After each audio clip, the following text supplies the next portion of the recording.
ভাই কথাগুলো একটু মন দিয়ে শুনবেন, কাজে লাগবে। হ্যাঁ, আমি যে কথাগুলো বলি না, কথাগুলো কাজে লাগে।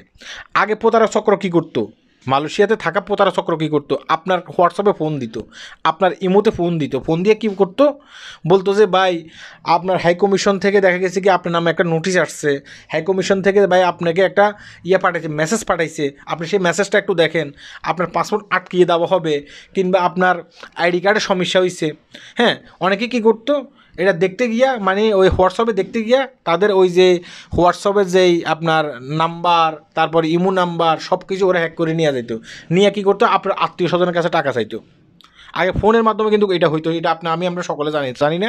হ্যাঁ, এখন একবারে আপনার সামনাসামনি বসে এই প্রতারক চক্র কী করতেছে, হ্যাঁ, আপনার মোবাইল টোবাইল হাতিয়ে নিয়ে যাচ্ছে, আপনার ইমেল আইডি থেকে শুরু করে, ফেসবুক থেকে শুরু করে, হোয়াটসঅ্যাপ থেকে শুরু করে, ইমো থেকে শুরু করে সব কিছু হাতিয়ে নিয়ে যাচ্ছে। কথাগুলো একটু মন দিয়ে শুনবেন, কাজে লাগবে ভাই। আমার এক পরিচিত ব্যক্তি, তিনি সোবানজয়া, মালয়েশিয়া যে সোবানজয়া আছে, সোবানজয়া থেকে তিনি কোয়ালালামপুরে আসবেন।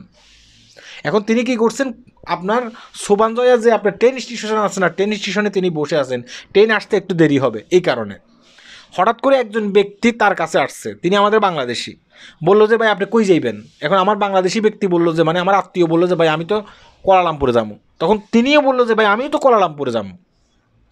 এখন একজনের সাথে একজন বসে আছে, কথা বলতেছে, কথা বলতে বলতে ওই লোকটা প্রতারক আমার আত্মীয়কে বললো যে ভাই আপনি কি করেন। এখন আমার আত্মীয় বললো যে ভাই আমি কনেক্ট সেকশনের কাজ করি। এখন ওই প্রতারক বললো যে ভাই আমিও তো একটা সময় কনেক্ট সেকশনের কাজ করতাম। কথাগুলো মন দিয়ে শুনবেন, আমিও তো একটা সময় কনেক্ট সেকশনের কাজ করতাম, এখন ভাই কনেক্ট সেকশনের কাজ করি না ভাই, এখন আমি নিজে একটা ব্যবসা করি। হ্যাঁ, কনেক্ট সেকশনের কাজ করলে ভাই টাকা পয়সা মাইরা দেয়, কনেক্ট সেকশনের কাজ করলে টাকা পয়সা ঠিকমতো পাওয়া যায় না। এখন আমার আত্মীয় বলছে হ ভাই আমারও অনেক টাকা মানে মাইরা দিছে, হ্যাঁ কী করবো ভাই, এখন কাজ তো করতে হইব।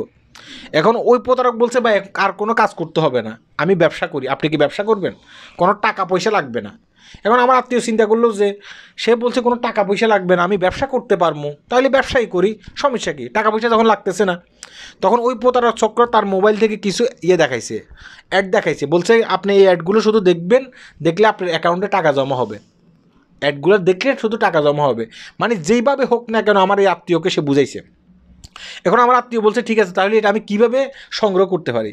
তখন ওই প্রতারক বললো যে ঠিক আছে আপনার মোবাইলটা দেন। কাকে বলছে, আমার আত্মীয়কে বলছে আপনার মোবাইলটা দেন। ওই ট্রেন স্টেশনে এখনও বসে আছে, ট্রেন আসতে কিন্তু লেট আছে, দেরি হবে। এখন সে বলছে আপনার মোবাইলটা দেন। এখন মোবাইলটা নিয়ে, আমার আত্মীয়র মোবাইলটা নিয়ে সে কী করছে, সে ওখানে আপনার একটা অ্যাপস ইনস্টল করে দিছে। কথাগুলো মন দিয়ে শুনবেন, একটা অ্যাপ ইনস্টল করে দিছে। আমার আত্মীয় কিন্তু এই বিষয়টা বুঝতে পারে নাই, বলছে যে ঠিক আছে এই অ্যাপসের মাধ্যমে আপনি এখন কী করবেন, শুধু দেখবেন, এটাকে কী বলে, অ্যাডভার্টাইজ দেখবেন, আপনি অ্যাডভার্টাইজ দেখলে আপনি টাকা পাইবেন। আমার আত্মীয়কে এটা বলছে। এখন আমার আত্মীয় একটু লোভী মানুষ ভাই, সত্য। এখন তিনি কী করছেন, এটাকে আর ভালো করে যাচাই বাছাই করলেন না, তিনি রুমে চলে আসছেন। এখন প্রতারক চক্রের জায়গায় চলে গেছে, তিনি রুমে চলে আসছেন। রুমে আসার পরে কিছুক্ষণ পরে তিনি আর তার হোয়াটসঅ্যাপও ঢুকতে পারতেছে না, তার ইমোতেও ঢুকতে পারতেছে না, তার ফেসবুক সোশ্যাল মিডিয়া কিছুতে সে ঢুকতে পারতেছে না।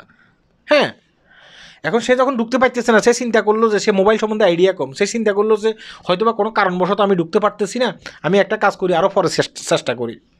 এখন তিনি আরও পরে চেষ্টা করতে করতে এভাবে দেখা গেছে কি 1 দিন বা 2 দিন চলে গেছে গা। হঠাৎ করে তার কাছে যখন তার বাড়ির লোকে ফোন করতেছে, মানে ফোনে তারা পাইতেছে না, তখন তার বাড়ির লোকে কী করছে, তার রুমের আরেকজন সদস্যকে ফোন করছে, ফোন করে বললো যে আমার ছেলে কি অসুস্থ নাকি। কে, আমার আত্মীয়র মায় বলছে আমার ছেলে কি অসুস্থ নাকি। আমার ছেলের কাছে আমি ফোন দিতেছি, ফোন ছেলে ধরতেছে না, ছেলে নাকি হসপিটালে ভর্তি আছে। একজনে ফোন করে কান্নাকাটি করতেছে, বলতেছে আপনার ছেলে অসুস্থ, আপনার ছেলেকে চিকিৎসা করতে হলে টাকা লাগবে, এখন আমাদের কাছে টাকা নাই, আমি তার রুমমেট, হ্যাঁ এখন টাকা পাঠান। আমি তো 20,000 টাকা দিয়ে ফেলছি ওই লোকটাকে। এখন আমার এই আত্মীয়ের মাথা কিন্তু মানে ধরতেছে, কিরে আমি যে ঢুকতে পারতেছি না, ওই লোকটা না আমার মোবাইলটা হাতে নিছে, সে হাতে নিয়ে কী করছে, তারপর থেকে তো আমি ঢুকতে পারতেছি না। সে এখন কী করতেছে, আমার আত্মীয় স্বজনের কাছে ফোন করে সে কিন্তু টাকা নিচ্ছে।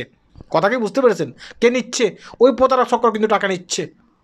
হ্যাঁ, পরবর্তীতে আমরা ফোন করে সব জায়গায় ফোন টোন করে না করে দিয়েছি আপনারা কেউ টাকা টুকা দেবেন না, যা নিছে এটা একটা প্রতারক চক্র, তার মোবাইল টোবাইল শুরু করে সব কিছু হ্যাক করে ফেলছে। তখন এটা বন্ধ হয়েছে। আমি কেন কথাগুলো বলতেছি বুঝতে পারছেন।